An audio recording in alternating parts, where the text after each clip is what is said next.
Hello बच्चों, कैसे हो आप सभी लोग। जैसा कि स्क्रीन बोर्ड पे आपको दिखलाई दे रहा होगा कि यहाँ पे प्रश्नावली 7.3 के ये यहाँ पे सवाल दिखलाई दे रहे होंगे। तो आप लोगों को समझ में तो आ ही गया होगा कि आज हम लोग क्या सीखने वाले हैं।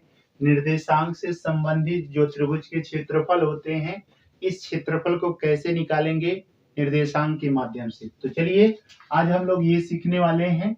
इसको मान लेते हैं त्रिभुज, ये ए है, ये बी है और ये सी है। त्रिभुज के तीनों पॉइंट्स हैं, तीनों निर्देशांक हैं। यहाँ पे प्रश्नावली 7.3 का पहला सवाल है। हम देखेंगे इस सवाल को कैसे सॉल्व किया जाए। तो सबसे पहले हम यहाँ पर लिख लेते हैं सॉल्व। माना त्रिभुज के तीन निर्देशांक ए कामा बी व सी है। तो भाई मान लेते हैं कि त्रिभुज के ये तीनों निर्देशांक के ये आपके बिंदु हैं। तो अतः त्रिभुज ए बी सी का क्षेत्रफल, तो त्रिभुज का क्षेत्रफल के लिए फार्मूला हमारा होता है 1/2, ब्रैकेट में आप लिख सकते हैं यहाँ पर x1 y2 माइनस y3 और यहाँ पर लिखेंगे x2 तो y3 माइनस y1, फिर यहाँ पर लिख लेंगे x3 तो y1 माइनस y2। ठीक है ना। बहुत आसान है, ये सूत्र देखने में आपको बड़ा लग रहा होगा, लेकिन आप अगर ध्यान से देखेंगे तो बहुत आसानी से याद कर पाएंगे।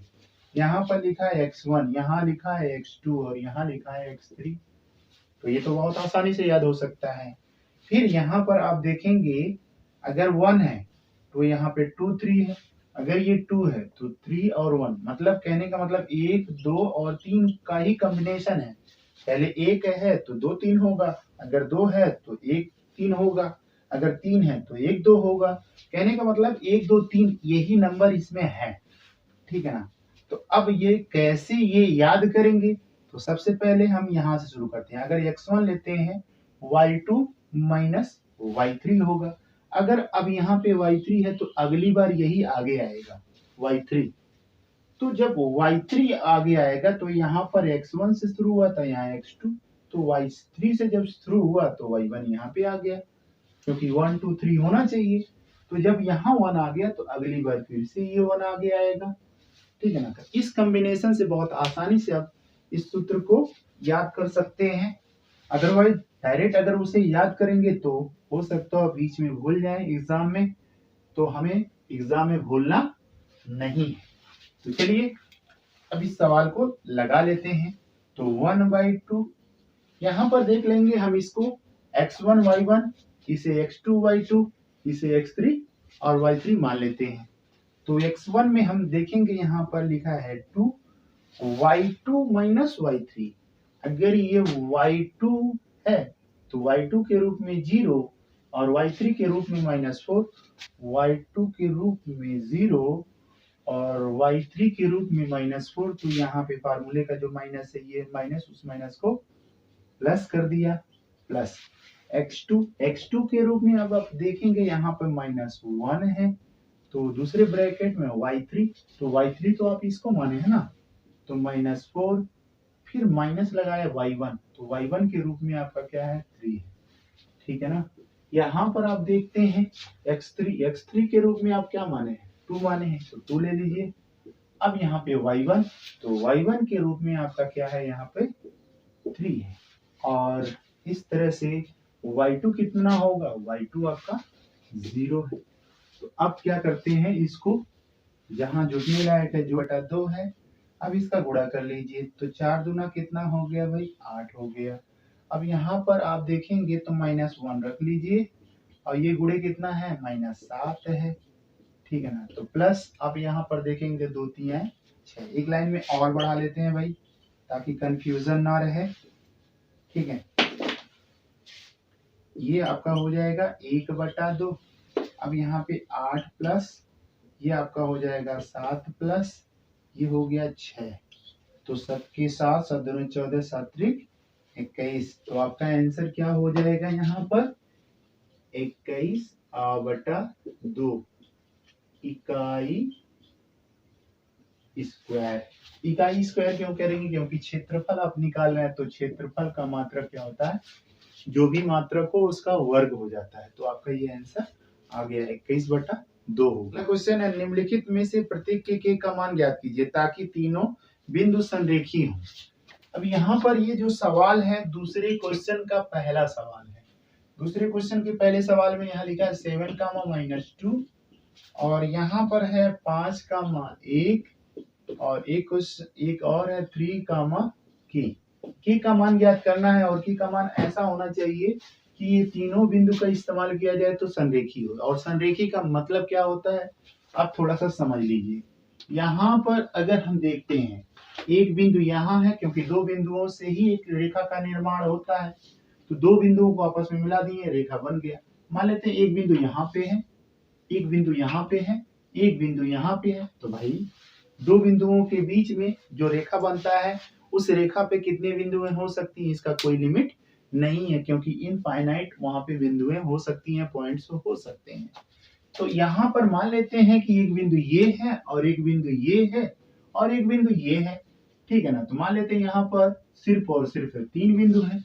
तो 3 बिंदुओं के द्वारा अगर यहाँ पर ये तीनों संरेखी हैं तो कभी भी इससे त्रिभुज नहीं बनेगा, क्योंकि त्रिभुज बनने के लिए ये वाला बिंदु उठकर यहाँ आना चाहिए ऐसे, या फिर ये बिंदु यहाँ पर उठकर यहाँ पे होना चाहिए। तो भाई जब ये बिंदु यहाँ ना होकर यहाँ होगा तो संरेखी कहाँ होगा?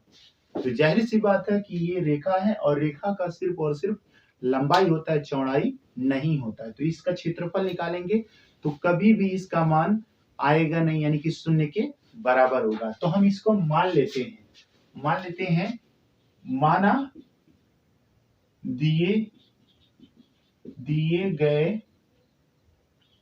गए बिंदु त्रिभुज के तीन बिंदुएं हैं अतः